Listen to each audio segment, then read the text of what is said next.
नमस्कार, मी संदीप चव्हाण आणि आपण पाहताय टॉप न्यूज मराठी।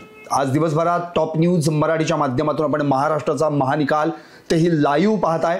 प्रत्येक क्षणाची खबर आम्ही तुमच्यापर्यंत पोहोचवतोय आणि त्याच्यानंतर मग हे का घडलं, हे असं का घडलं या बाबतीमध्ये देखील राजकीय विश्लेषण देखील होणार आहे आणि त्याची सुरुवात मी आता काँग्रेसचे राज्य प्रवक्ते गोपाळ तिवारी यांच्यापासून करणार आहे। अर्थात काँग्रेस म्हटलं की महाराष्ट्रात सर्वात पहिल्यांदा काय आठवत असेल तर काँग्रेसचे सुवर्ण दिवस जे काँग्रेसनं या महाराष्ट्रात उपभोगले होते। नंतर मात्र 95 ला गैर काँग्रेसेतर सरकार महाराष्ट्रात आलं, पण तरी देखील पुन्हा 99 ला कमबॅक करून अगदी 14 पर्यंत काँग्रेसचं सरकार होतं। पण त्यानंतर पुन्हा एकदा भाजप युतीचं सरकार आलं आणि मग मात्र काँग्रेसची वाताहत व्हायला सुरुवात झाली। अगदी 1-2 या आकड्यांपर्यंत खासदारकीची संख्या आली। अगदी 44 खासदार 2019 ला निवडून आले, पण लोकसभेत 2024 ला काँग्रेसनं कमबॅक केलं आणि महाराष्ट्रात सर्वाधिक जागा मिळवणारा पक्ष म्हणून काँग्रेसचं नाव संपूर्ण महाराष्ट्रात आणि भारतात झालं। पण त्या विधानसभेच्या निवडणुकीला जी आत्ता झाली त्यात असं काय घडलं 4-5 महिन्यांमध्ये की काँग्रेस पूर्णपणे पुन्हा एकदा बॅकफुटवर गेलं। काँग्रेस महाराष्ट्रात का हरली? नुसती काँग्रेस हरली नाही तर काँग्रेसच्या मुख्यमंत्री पदाचे दावेदार असलेले 3 चेहरे देखील या निवडणुकीत पडले आहेत। आता त्याचं का घडलं या सगळ्याच बाबतीतलं विश्लेषण करण्यासाठी आज आपल्या सोबत आहेत गोपाळ तिवारी। तिवारी साहेब, आपलं टॉप न्यूज मराठीमध्ये हार्दिक स्वागत। नमस्कार। खरं तर निकाल धक्कादायक आहे आणि तो धक्कादायक निकाल हा अर्थात आघाडीसाठी आहे, पण आघाडीच्या नेतृत्वाची सर्वात मोठी जबाबदारी मोठा भाऊ या नात्याने येते ती काँग्रेसवर। आणि आता काँग्रेसचे जे नेते कायम पहिल्या फळीत उभे असतात, ज्यांना मुख्यमंत्री पदाचे दावेदार समजलं जात होतं, जर उद्या महाविकास आघाडी सत्तेत आली असती तर या तिघांपैकी एखाद्या चेहऱ्यावरचा निश्चितपणे विचार केला गेला असता, याबद्दल दुमत नाही। पण आज हे 3ही चेहरे पडलेले आहेत। ते 3 चेहरे कुठले ते पहिले प्रेक्षकांना सांगतो। दस्तूर खुद्द प्रदेशाध्यक्ष नाना पटोले, शिवाय बाळासाहेब थोरात जे 8 निवडणुका सलग जिंकलेले आहेत, एकदा अपक्ष 1945 ला, तिथून 90 ते 2019 सलग 7 वेळा काँग्रेसचे आमदार आणि आता 9व्या निवडणुकीला उभे होते, ते देखील पडले। आणि पृथ्वीराज चव्हाण जे स्वतः महाराष्ट्राचे मुख्यमंत्री राहिलेले आहेत। तिवारी साहेब, काय पहिली प्रतिक्रिया या तिघांच्या पराभवाबद्दल? नाही, हा निकाल अत्यंत अनपेक्षित, आमच्यासाठी म्हटलं तर दुर्दैवी आणि अतिशय धक्कादायक आहे की ज्याच्यावर आम्हाला विश्वास बसत नाही की हे होऊ शकत नाही। काँग्रेसचं जर एक बघितलं तर आजपर्यंत काँग्रेसने सेवेचं राजकारण केले, सत्तेचं राजकारण कमी, कारण काँग्रेसची जनतेप्रती बांधिलकी या दृष्टीने धोरणं आखलेली आहेत। आणि काँग्रेसच्या शताब्दीमध्ये स्वर्गीय राजीव गांधी यांनी स्वतः म्हटलं होतं की काँग्रेसला सत्तेच्या दलालांपासून वाचवलं गेलं पाहिजे। काँग्रेसमध्ये काही नेते असे आहेत की ते व्यक्तिगत फक्त अचिव्हमेंटमध्येच काउंट होतं की काही नेते म्हणजे कोण आता आहेत ते त्याच्या जे काय आपण बघतो आहोत। तर ह्या सगळ्या पार्श्वभूमीवर जर बघितलं तर दुसरीकडे मोदींच्या नेतृत्वाखालचा जो नवीन भाजप आहे त्यांनी सतत सत्ताभिमुख आणि निवडणूक भिमुख राजकारण केलेलं आहे आणि हे वेळोवेळी सिद्ध झाले। नाही, मला तिवारी साहेब तुमच्याकडनं जाणून घ्यायचं ते काँग्रेसच्या पराभवाची कारण। आता विरोधाचा हे बघा, पुढच्या जर पैलवान कुठल्या पद्धतीने खेळतोय, डावपेच त्यांचं धोरण काय, सत्ताभिमुख आणि निवडणूक भिमुख, म्हणजे सत्तेसाठी जे अपेक्षित आहे, निवडणुकीसाठी जे अपेक्षित आहे तेवढं करा आणि नंतर मग निवडणूक झाल्यावर 15 काळा पैसा आणून 15-15 लाख देणार, ते तर अमित शहा स्वतःच म्हणले जुमला होता म्हणून, अच्छे दिन आणणार वगैरे, महिला सुरक्षा काय करणार, बस होई महंगाई की मार, ह्या सगळ्या गोष्टी झाल्यात। परंतु आपण एक म्हणतो ना सायकोलॉजीमध्ये की मासची जी हे असते ती क्षणिक असते, म्हणजे मेमोरी असते असं म्हटलं जातं। तर ह्या सगळ्या पार्श्वभूमीवर जर आपण एक बघितलं की आम्ही 4 महिन्यापूर्वी विदर्भामध्ये 10 पैकी 7 जागा आम्हाला मिळाल्या, 3 पैकी 1 गडकरी जर सोडले तर अकोल्याची पण आंबेडकरांमुळे गेली आणि बुलढाण्याची जागा गेली। तर अशा पद्धतीने एक जो आम्हाला कौल मिळाला आहे 4 महिन्यात, आत्ता जर बघितलं तर ह्या महाराष्ट्राची इतकी अधोगती झालेली आहे. मी सांगत नाही, आत्ता महाराष्ट्राचा जो ऑडिट रिपोर्ट आहे त्या ऑडिट रिपोर्टमध्ये असं म्हटलेलं आहे की जो काही प्रत्यक्ष भांडवली तूट आणि सार्वजनिक खर्चाची तूट याच्यात 25% फरक आहे. 4 पट कर्ज वाढलेलं आहे, आर्थिक शिस्त ढासळलेली आहे. मला अपेक्षित काय माहितीये का, मला ऐका म्हणजे महाराष्ट्राची अधोगती का झाली हा विषय नाहीचा, विषय काँग्रेसचं अधपतन का झालं. आता माझं म्हणणं या मुद्द्यावर आता आपण ऐका, तर ह्या सगळ्या गोष्टी असताना काँग्रेस ही बेसिक काय, काँग्रेस ही चळवळ आहे.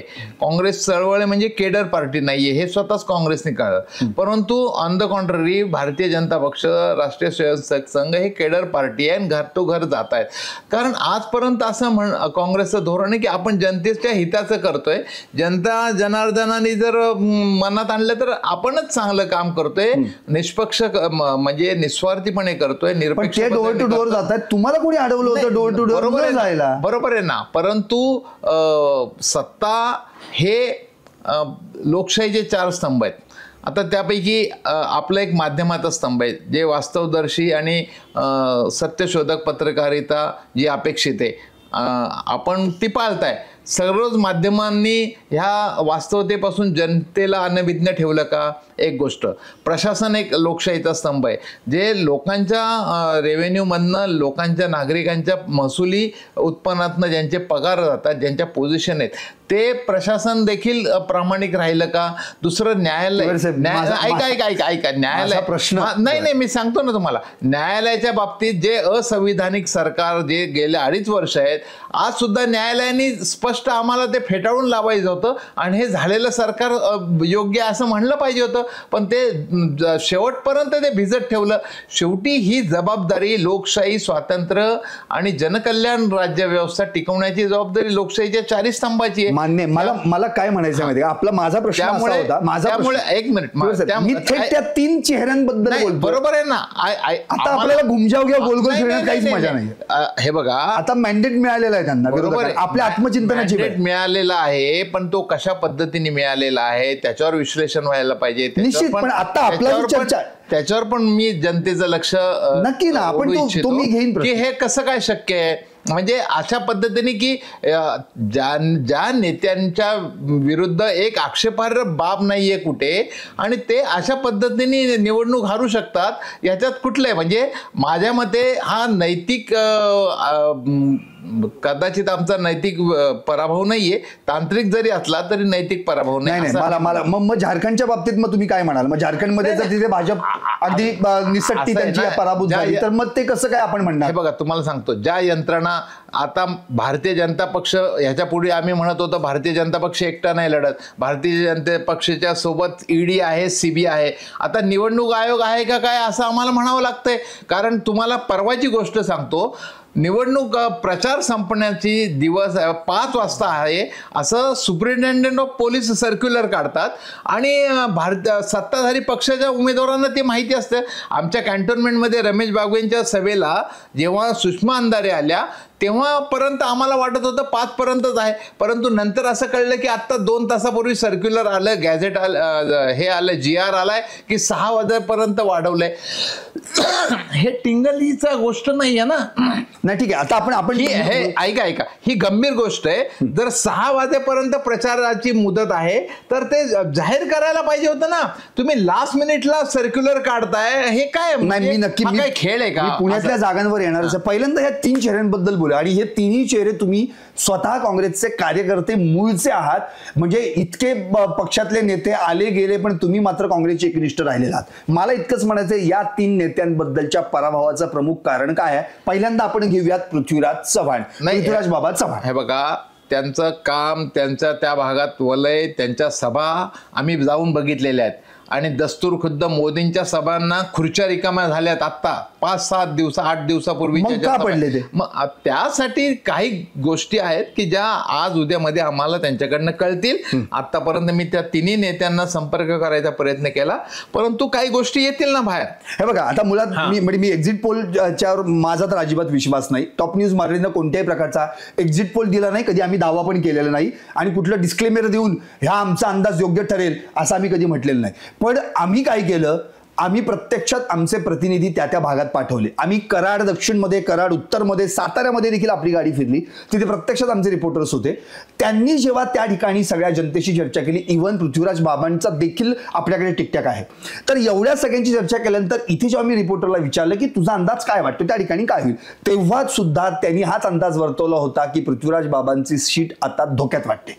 त्याचं कारण मग रिपोर्टरला ही जाणीव आहे. रिपोर्टरला जरी तिथं प्रत्यक्षात ग्राउंड लेवलला कळतंय तर एवढ्या मोठ्या नेत्याला कळू नये. उदाहरणार्थ 2014ला विलास काका पाटील उंडाळकर 16,000 मतांनी पराभूत झाले होते पृथ्वीराज चव्हाणांच्या विरोधात. 2019ला अतुल भोसले पराभूत झाले 6,000 मतांच्या निसटत्या फरकानं. 2019ला विलास काका पाटील उंडाळकर आणि स्वतः पृथ्वीराज बाबा एकत्र आले तरी देखील काहीच परिणाम झाला नाही. एवढंच नव्हे, देवेंद्र फडणवीसांनी तर त्यांना हे विधानसभेचं मटेरियल नाही, हे आंतरराष्ट्रीय मटेरियल आहे अशी देखील टीका केली होती. खरं म्हणजे ती पृथ्वीराज बाबांच्या पथ्यावर पडायला पाहिजे होती. पण एवढं सगळं न होता पृथ्वीराज बाबांचा पराभव झाला, जे मुख्यमंत्री राहिलेले. मग हा विचार काँग्रेस कधी करणार? नाही, मी म्हणतो ना, तिथे काही तांत्रिक गोष्टी किंवा हे बघा, ह्या क्षणी भारतीय जनता पक्ष हे अनेक मर्यादा पार करून साम दाम दंडभेद ह्या पद्धतीने, आक्रमक पद्धतीने हे करते. कदाचित आम्ही आपल्या कामाच्या आणि जनतेच्या भरोश्यावर 2014ला कसे काय जिंकून आले, 2019ला कसे काय जिंकून आले, तर तेव्हा तर यांची मोदींची लाटच होती. हो बरोबर आहे, परंतु त्या ह्याच कामाच्या जोरावर. परंतु आता काही गोष्टी टार्गेट झाल्या असतील, काही तांत्रिक गोष्टी काही घडल्या असतील, हे आम्हालाही विश्वास बसत नाही, आम्ही सांगतोय ना. परंतु ह्याविषयीचं आजच आपलं निमंत्रण आलंय आणि मी या ठिकाणी आपल्याकडे आलो. पण तुम्हाला या गोष्टी माहिती आहे 100% त्याची आम्ही माहिती घेऊया. परंतु जे आहे ते अनपेक्षित आहे, धक्कादायक आहे, हे स्वीकारार्ह नाही. नक्की मला इतकंच म्हणायचं, आता काँग्रेसनंच नव्हे तर आघाडीतल्या कुठल्याही पक्षानं तांत्रिक मुद्द्यावर आपला पराभव थापू नये. जसं संजय राऊतांनी सुरुवातीला आल्या आल्या जेव्हा कल बघितले, कुछ तो गडबड हे अशी सुरुवात केली, असं नसतं ना. म्हणजे हेच जर आता तुमच्या बाबतीत घडलं असतं की तुम्ही चांगल्या पद्धतीने तुमचे ट्रेंड आले, तर मग भाजपवाल्याने पण असं डोकं आपटायला पाहिजे होतं का? असं होत नाही. शेवटी जनतेने ठरवलेलं आहे की आम्हाला काय मॅन्डेट द्यायचं, आम्हाला कोणाला मतं द्यायची आहेत. बरोबर आहे, पण त्याला पार्श्वभूमी पण एक पाहिजे की लोकांमधनं त्याच्याला नैसर्गिक प्रक्रिया पण ती लपून राहत नाही, ती पण प्रकट होत असते. आता मला सांगा की ह्या सगळ्या गोष्टीमध्ये जसं एखादी पाकिस्तानची मॅच जिंकली तर संपूर्ण रस्त्यावर रात्रभर जल्लोष होत असतो. ह्या सगळ्या नैसर्गिक लोकांच्या भावना बघतोय, लोकांचे चेहरे बघतोय, लोकांच्या डोळ्यात त्यांचे भाव दिसतात, प्रत्येकाला प्रश्नचिन्ह आहे. या सगळ्या गोष्टी होतात कशा? तर याचा अर्थ लगेच आम्ही कुठल्या गोष्टीवर खापर फोडत नाही, आम्ही नक्की अभ्यास करू. परंतु जो ट्रेंड बदलत चाललाय, कारण ज्या महाराष्ट्राच्या अस्मितेवर घाव घातले गेले, महाराष्ट्राच्या तरुणांच्या पुढचा रोजगार गुजरातला हलवण्यात आलाय. 16 नाही चालले नाही मुद्दे, नाही निवडणुकीत नाही चालले, हे धक्कादायक आहे ना. म्हणजे जनतेच्या साठी जे काही आम्ही भूमिका मांडत होतो ते नाही चालले आणि ह्याच्यापेक्षा चांगली योजना आम्ही दिली होती. आमचे कर्नाटकचे मुख्यमंत्री सगळे इथे आले होते. ते भारतीय जनता पक्षाने जो सामदाम दंडभेद बरोबर जो एक भडीमार केला पैशाचा आणि सत्तेचा, तो प्रचंड वापर केला. जर 2-2, 3-3 सेकंद प्रत्येक चॅनलवर त्या जाहिराती दिसत होत्या. आपण त्या हे बघितले, मी तुम्हाला दाखवतो अशा ज्या जाहिराती, तर तुम्ही हेच केलं असतं. नाही वेगळं काय केलं असतं? म्हणजे तुम्ही जाहिराती दिल्या नसतात का? नाही, तुम्ही सत्तेत असता तर जाहिराती दिल्या नसते का? मला नाही, बरोबर आहे, पण ह्या जाहिराती कशा आहेत तुम्हाला हे दाखवतो बघा. आम्हाला पाठबळ द्या, रक्कम वाढवतो, ही एकनाथ शिंदेची. बरोबर आहे, 1500 चे 2100 तुम्ही 3000 म्हटलं होतं. आणि त्याच वेळेला अर्थ वित्त विभागाने 1700 कोटींच्या क्रीडा संकुलाला मंजुरीवर आक्षेप घेतला होता की नवीन योजनांचा राज्याच्या तिजोरीवर भार पडतोय. हे लोकसत्ताचं जाहीर मोठं स्टेटमेंट आहे वित्त विभागाचं आता जुलै ऑगस्ट मध्ये. पण याचा अर्थ जाहिरातींचा भडीमार करून महाराष्ट्राची सुज्ञ जनता आपलं मत बदलेल असं नाही होऊ शकत. बरोबर. मला तुम्ही सांगा, विनोद तावडेंनी परवा पैसे वाटल्याचा आरोप त्यांच्यावर झाला.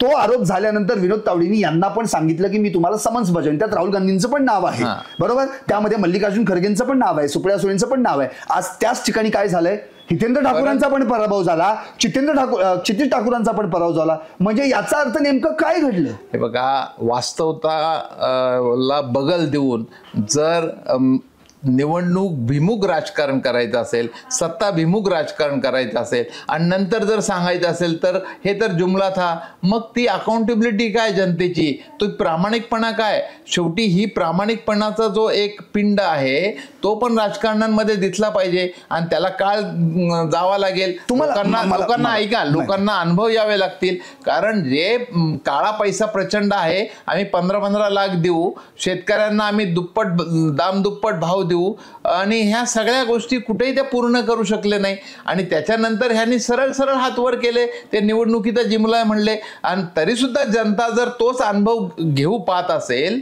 तर त्याला तुम्ही आणि मी काय करणार? मान्य आहे, पण मला काय म्हणायचं दिवार साहेब, तुम्ही हे मान्य का करत नाही पहिल्यांदा की ठीक आहे जनतेनं मॅन्डेट दिलं त्यांना, हे पहिल्यांदा मान्य करायला पाहिजे? नाही, कारण त्याला परिस्थिती आहे. कारण आम्हाला आमच्या सभेला जो प्रतिसाद मिळाला, ज्या भरभरून सभा झाल्या आणि ज्या रॅलीमध्ये हे झालं, पोस्टल बॅलेटला आता कसब्यामध्ये धंगेकरांबरोबर मी स्वतः पण फिरलो, ह्या अनेक गोष्टीमध्ये लोकांचा जो प्रतिसाद दिसत होता, परंतु ते इम्प्लिमेंट का नाही झालं हे संशोधन.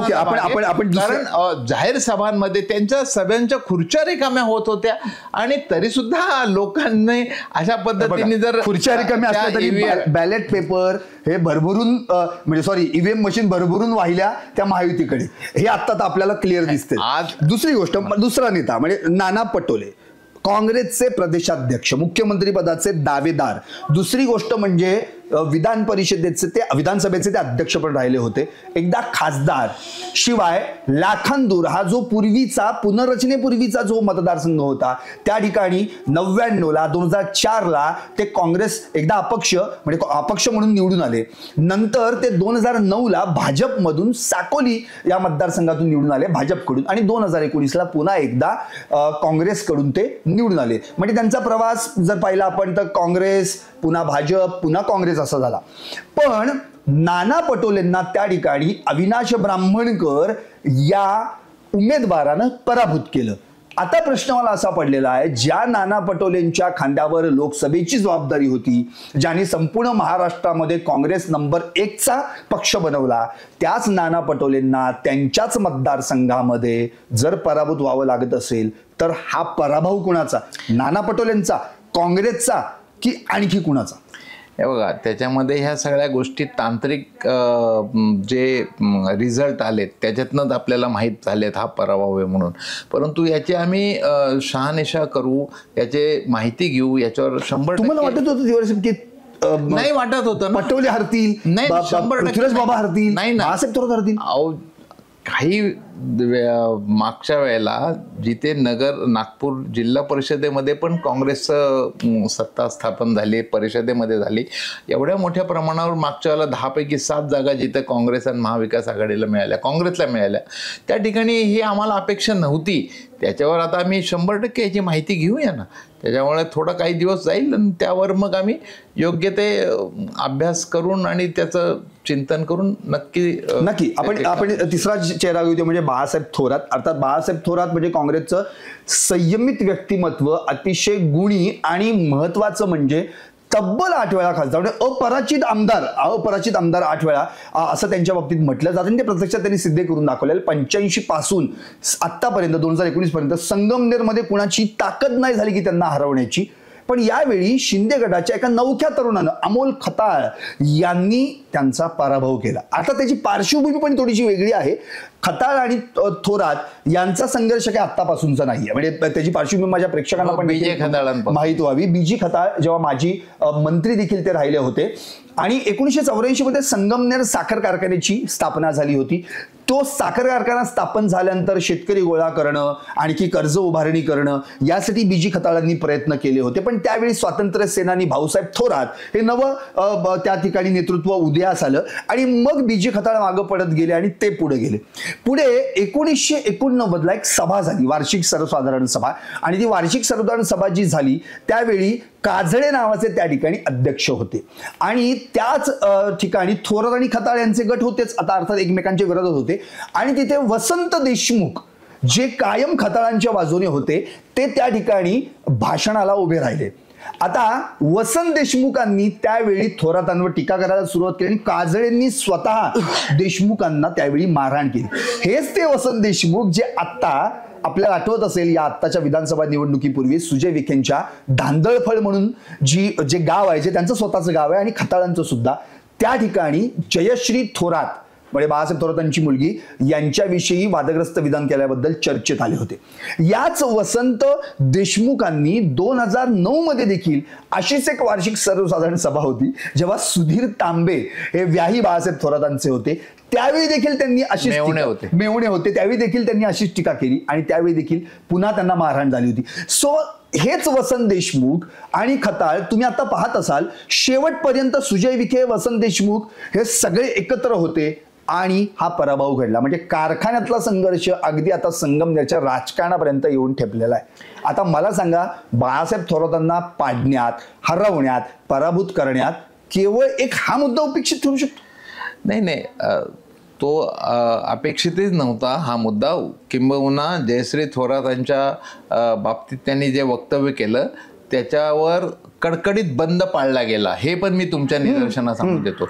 मग एवढ्या मोठ्या प्रचंड एवढ्या प्रमाणात जर त्यांच्या बाजूनी लोकमत स्वयंस्फूर्तपणे कडकडीत बंद पाळला गेला. डॉक्टर जयश्री थोरातांना वसंत देशमुख काय बोलले? सगळ्या पातळी सोडून बोलले. नक्की. ही संस्कृती आहे का महाराष्ट्राची? तुम्हाला आतल्या मुलींना बाहेर पडून देणार नाही वगैरे वगैरे, त्याच्याविरुद्ध कडकडीत बंद पाळला गेला. एवढा मोठा लोकमताचा पाठिंबा असून देखील हा पराभव का झाला हा आम्हाला अनपेक्षित आहे ना. आम्हाला म्हणजे तुम्हाला कुठला धक्का वाटतो? म्हणजे या तिघांमध्ये सगळ्यात मोठा धक्का कुठला वाटतो? नाही, हा धक्काच आहे ना. ह्या अशा पद्धतीने जर काही दिवसांपूर्वी प्रचारामध्ये जेव्हा हा एवढा मोठा बंद पाळला गेला, उत्स्फूर्तपणे बंद पाळला गेला, तर एवढं मत त्यांना कसे मिळू शकतात? किंवा हा एक संशोधनाचा भाग आहे, त्यावर आम्ही विचार करू. आमचे चालली आहे चौकशी. नक्की. लातूरमध्ये पण आपण येऊयात. दोघेही बंधू लातूरमध्ये आम्ही भैया निवडून आले. धीरज देशमुखांचा 3 ते 4 हजार मतांनी पराभव झालाय. तो पण आम्हाला अपेक्षित नव्हता. अगदी तसं. यशोमती ठाकूरांबद्दल काय? नाही, तो पण धक्कादायक आहे ना. कारण काही दिवसांपूर्वी त्यांनी त्या ठिकाणी खासदार निवडून आणले अमरावतीमध्ये, रवी राणा, त्या नवनीत राणांच्या विरोधात. तर असं म्हणजे ह्या सगळ्या धक्कादायक अनपेक्षित गोष्टी आहेत ज्याच्यावर आम्हालाही विश्वास बसत नाही.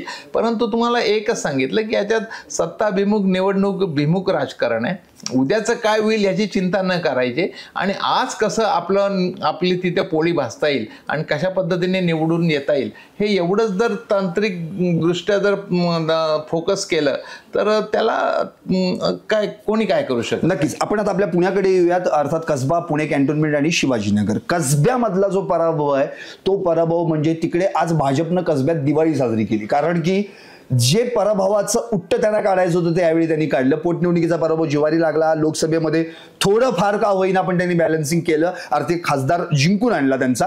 पण त्यांना पराभव जो पचला नव्हता तो म्हणजे विधानसभेचा, आणि तो त्यांना आता जिंकणं गरजेचं होतं आणि ते जिंकले. काय नेमकं कारण झालं? म्हणजे लोकसभेला दंगेकरांना पराभूत व्हावं लागल्यानंतरच काँग्रेसनी खडबडून जागा व्हायला पाहिजे होतं, इव्हन दंगेकरांनी सुद्धा. पण कदाचित ते तसं घडू शकलं नाही. हे बघा, दंगेकरांनी काही विषय अगदी चव्हाट्यावर आणले आणि त्याच्यामुळे आपण बघितलं असेल पुण्यातले बार पब बंद करावे लागले. त्याच्यानंतर त्यांनी जे काही ससूनमधला प्रकार आहे तो पण सगळ्या मीडियाच्या समोर आणला. आज ज्या काही आमदारकीच्या कालावधीमध्ये त्यांनी अनेक ठिकाणी विकास कामं केली, खूप कमी वेळेत भरपूर काही काम, 16 महिन्यात 316 प्रश्न उपस्थित केले. आणि त्यांच्यासोबत आम्ही फिरत असताना जो प्रचंड जो जनतेचा पाठिंबा आहे तो जो मिळत होता तो अद्वितीय होता. आणि त्या तुलनेत आम्हाला समजत नाही की असं का झालं. काँग्रेस एकसंध नव्हती म्हणून, किंवा दंगेकरांसोबत काँग्रेस नव्हती म्हणून, किंवा काँग्रेसमध्ये बंडखोरी झाली म्हणून त्याचा फायदा हेमंत रासनेंना झाला? नाही, असं काय नाहीये. काँग्रेस सगळेजण एकत्र काम करत होते. शेवटी निर्णय झाल्यावर आता ज्यांना काय, मी तुम्हाला परत एकदा सांगतो की काँग्रेसमधले काही लोक ज्यांना आहेत की ज्यांना फक्त व्यक्तिगतच पाहिजे. आता ती बंडखोरी जर झाली नसती, काही लोक म्हणजे कोण, आता समजा आमच्या कमलताई व्यवहारे, त्यांनी जर त्यांच्या कार्यकर्त्यांसोबत असं राहिलं असतं तर वातावरण डॅमेज झालं नसतं ना. आणि एक आपल्या प्रतिपक्षाचा आत्मविश्वास जो मोठा होतो तो होऊ शकला नसता. परंतु त्या हट्ट करून उभ्या राहिल्या आणि त्यांना मतं किती पडली आपण बघितलं. त्यांना पहिलं महापौर करून सुद्धा, महाराष्ट्र प्रदेश महिला काँग्रेसचे अध्यक्ष असून सुद्धा त्यांनी, आज ही लढाई होती, ही महाराष्ट्राच्या अस्मितेची होती, महाराष्ट्रातल्या तरुणांच्या रोजगाराची होती आणि आपल्या लेकी बाई मुलींच्या सुरक्षेची होती. क्राईम रेट वाढत चाललाय. पुण्यात एकेका आमदाराच्या मुलाला जर अपहरण होतंय, राष्ट्रवादीच्या नेत्यांचा खून होतोय, पुण्यात एका नगरसेवकाचा खून होतोय, ही परिस्थिती गेल्या अनेक वर्षात आली नक्की. आता आपण, परंतु याच्यावर जर पुणेकर तेवढे सिरियस नव्हतील तर कुठल्या अशा मुद्द्यांवर पुणेकरांनी हर्षवायू आल्यासारखे यांना मतं दिली हे पण आम्हाला मान्य आहे. मग शिवाजीनगरमध्ये तरी काय घडलं? म्हणजे खरं म्हणजे मनीष आनंद उभे राहिल्यानंतर भाजप वासियांना आनंदच झाला. म्हणजे ती बंडखोरी शेवटी त्यांच्याच पथ्यावर पडली ना. हे बघा, बाळासाहेब थोरात म्हटले होते पुण्यात जेव्हा आले होते, ते या सगळ्या बंडखोरींमागे आम्हाला कुठेतरी विरोधी पक्षाचं षडयंत्र असल्याचं आम्हाला जाणवतंय. कारण ज्या पद्धतीने सत्ता, पैसा, साधनं यांचा वापर केला गेला, मग महायुती पण त्यांच्यामध्ये जे बंडखोरी झाली तर असं म्हणणार का की काँग्रेस आणि आघाडीनं आमच्या विरोधात बंडखोरी केलेत म्हणून? आता असं आहे ना की ते सत्तेवर आहेत आणि आम्ही सत्तेवर नाही आहोत, त्यामुळे कुणाच्या आरोपाला कशी पुष्टी मिळेल हे जनता पाहते. नक्कीच. पुणे कॅन्टोन्मेंटचं असं काय घडलं की त्या ठिकाणी रमेश बागवे यांना पुन्हा एकदा तिसऱ्यांदा पराभव पावला? नाही, अगदी बरोबर आहे. कारण तिथे जे मागच्या वेळचा विकास जो बॅकलॉग होता त्या दृष्टीनं आम्हाला पदयात्रेमध्ये, सभेमध्ये खूप मोठा प्रतिसाद मिळाला होता. आम्ही स्वतः होतो त्या प्रचार यात्रेमध्ये, प्रचंड प्रतिसाद मिळत होता. पण समहाऊ काही झालं, परंतु जे काय झालं त्याच्यावर आम्ही 100% आत्मचिंतन करू, त्याचं विश्लेषण करू आणि आम्ही योग्य त्या निष्कर्षाला येऊ. नक्कीच. तिवारी साहेब, धन्यवाद तुम्ही आमच्याशी संवाद साधल्याबद्दल. पण एवढं मात्र नक्की, तुम्ही जे आत्ता म्हणाल ती शेवटची लाईन फार महत्त्वाची. खरंच काँग्रेसनं आत्मपरीक्षण, आत्मचिंतन केलं पाहिजे. पण तरी देखील माझा एक शेवटचा प्रश्न फार अत्यंत महत्त्वाचा आहे. तुम्ही जी आघाडी केलीत किंवा ज्या शिवसेनेसोबत गेलात किंवा राष्ट्रवादी, तर मुळातच तुमचा एक नॅचरल अलायन्स असं म्हणून, बिकॉज राष्ट्रवादी मुळातच तुमच्यातनं बाहेर पडलेली आहे, तर या अलायन्समुळे काँग्रेस बॅकफुटवर आत्तापर्यंत गेली आहे का? हे बघा, काही धोरण भविष्यात महाविकास आघाडी टिकेल का याचं उत्तर राज्यप्रवक्ते म्हणून काय? काही धोरणं आखण्यामध्ये त्यावेळेला एक मत प्रवाह असा होता की जेव्हा 2019ला एक परत तुम्हाला त्याचं परत स्मरण देतो की 14 ते 19 5 वर्षाची एक हाती सत्ता असून सुद्धा, म्हणजे मोदी तर सारखे म्हणायचे 5 वर्ष फडणवीस आमचे एकच मुख्यमंत्री, पूर्वी सतत, एवढं करून सुद्धा अबकी बार 200 पार म्हणत होते. तेव्हा त्यांच्या 126 जागा होत्या, त्या 86वर 85वर आल्या आणि तब्बल 26 जण म्हणजे काँग्रेस राष्ट्रवादीचे प्रस्थापित नेते, मग त्याच्यात आमचा विरोधी पक्ष नेते विखे पाटील पासून मोहिते पाटील असतील, मदनदादा पाटील भोसले असतील किंवा निंबाळकर असतील, रामराज, असे काँग्रेस राष्ट्रवादीचे प्रस्थापित घेऊन ते 103-4 पर्यंत आले होते. म्हणजे 126 वरनं 86वर गेले होते. 5 वर्ष एक हाती सत्ता राबून सुद्धा भाजप आणि फडणवीस सरकार, आणि अबकी बार 200 पार म्हणत होते. त्याच्यानंतर मग जेव्हा यांच्या शिवसेनेच्या ज्या काही यांच्या त्यांच्या ज्या काही कमिटमेंट होत्या शिवसेनेच्या त्या फुलफिल काही झाल्या नसतील, त्यामुळे पुन्हा त्यांचा प्रस्ताव आला आणि भाजपचे चंद्रकांत दादा पाटील यांनी राजभवनवर पत्रकारांच्या समोर जाऊन सांगितलं की आम्ही सरकार बनू शकत नाही. त्यानंतर 15 दिवसांनी आमच्याकडे जो प्रस्ताव आला तो शेवटी सत्ता द्यायलाच बसलेले आम्ही राजकारण कॉमन मिनिमम प्रोग्रामवर आम्ही त्या सत्तेत सहभागी झालो. आता त्यावेळेला एक मोठा मतप्रवाह असा होता आमचा दिल्लीमध्ये देखील आणि काँग्रेसमध्ये की आपण यामध्ये जाऊया नको असा एक काही प्रवाह होता. परंतु त्यावेळेला असं ठरलंय की ठीक आहे कॉमन मिनिमम प्रोग्रामवर जर शिवसेना राष्ट्रवादी आणि आपण जर सरकार देऊ शकत असू तर देऊया म्हणून तो. पण 2.5 वर्षाचा कालखंड जर पाहिला तर कोरोनासारख्या काळात जिथं इतर राज्यात मृतदेह पाण्यात नक्की मला अत्यंत चांगल्या प्रकारे आम्ही कालखंड नक्की तुम्ही चांगल्या पद्धतीने राबवला. सुप्रीम कोर्ट आणि दस्तूरखुद्द पंतप्रधानांनी देखील त्यावेळेला कोरोना जो ज्या पद्धतीने महाविकास आघाडीने हाताळला अभिनंदन केलं. मला एवढंच माहिती महाविकास आघाडी कायम राहील. हो त्याच्यानंतर जो काही प्रकार घडला 2.5 वर्षांनी राजकीय घरफोड्या केल्या, रात्री वेषांतर बदलून हे गेल्या, हे स्वतः आदरणीय अमृता वहिनी म्हटलेले आहेत. मान्य आहे, पण आता ते इतिहास जमा झालं. ऐका ना वेषांतर करून गेले. एकनाथ शिंदे म्हणले आम्ही रात्री सगळे झोपल्यावर सगळे उठायच्या आत आम्ही जायचो आणि मग ते गुवाहाटी सुरत मार्गे असं सत्य अपहरण सत्तेचं झालं, हायजॅक केले सत्ता. त्याच्यानंतर जे 2 पक्ष फुटले गेले 50% फुटले गेले. त्याच्यात आता असं एक आमचं मत होतं की ज्या 40 जागा ज्या राष्ट्रवादीच्या होत्या ज्या अजितदादांबरोबर होत्या त्या 19ला आम्ही आमचे कार्यकर्ते तिथे राबले, तिथे घाम गाळला आणि मोदी सरकारचं 5 वर्षाचं जे फेल्युअर आहे, जे राष्ट्रीय संपत्तीची लूट आहे, महागाई आहे, सगळ्या त्याच्या विरोधात मतदान लोकांनी केलं. परंतु त्याच्याशी प्रतारणा करून देखील ते परत मोदींबरोबर गेले. तेव्हा ऐका आता त्याच्यावर झालेला पडदा पडला. मला तिवारी साहेब काय म्हणायचं, मला एका प्रश्नाचं आता उत्तर द्या की आता देखील महाविकास आघाडी ही कायम एकसंध राहणार का? येस और नो? मला तेवढं आता त्याला उत्तर काळच देईल. आज उद्यामध्ये ह्या पद्धतीने तो निर्णय घेण्याचा मान्य, पण कुठेतरी एक स्वबळावर लढण्याची काँग्रेसची काही कार्यकर्त्यांची अशी इच्छा होती की जे 40 जागा राष्ट्रवादीच्या जे पवारांनी त्यांचे हे दिले तिथे 50% जागा आपण आपले उमेदवार लढवायचे. एक्झॅक्टली मला हेच म्हणायचं होतं. म्हणजे जास्तीत जास्त जागा जर काँग्रेसच्या वाट्याला आल्या असत्या,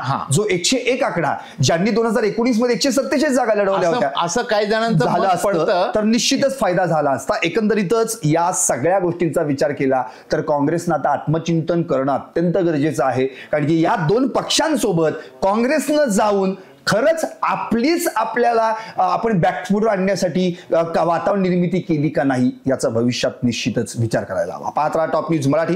आपला महाराष्ट्र आपली बातमी आणि महाराष्ट्राचा महानिकाल टॉप न्यूज मराठीवर लाईव्ह आहे. शेवटपर्यंत पाहत राहा टॉप न्यूज मराठी. आपला महाराष्ट्र आपली बातमी.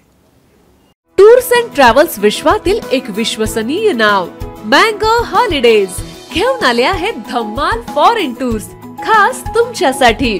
एक्झॉटिक युरोप 17 रात्री 18 दिवस, साऊथ आफ्रिकन सफारी 9 रात्री 10 दिवस, नॉर्दर्न लाईट्स 8 रात्री 9 दिवस, दुबई अबुधाबी 5 रात्री 6 दिवस, व्हिएतनाम कंबोडिया 8 रात्री 9 दिवस. तर आजच आपली सीट बुक करा आणि आपल्या फॉरेन टूर्स मेमोरेबल करा. मँगो हॉलिडेज म्हणजेच अविस्मरणीय सहलीचा अनुभव.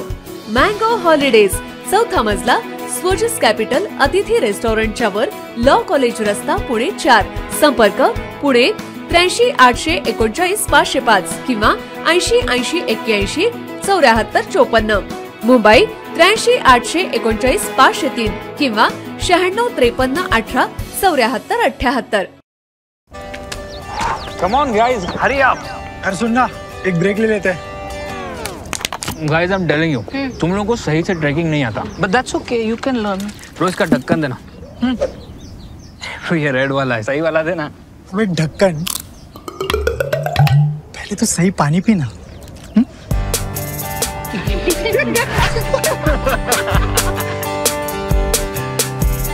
Manikchand Oxyrich, proudly Indian.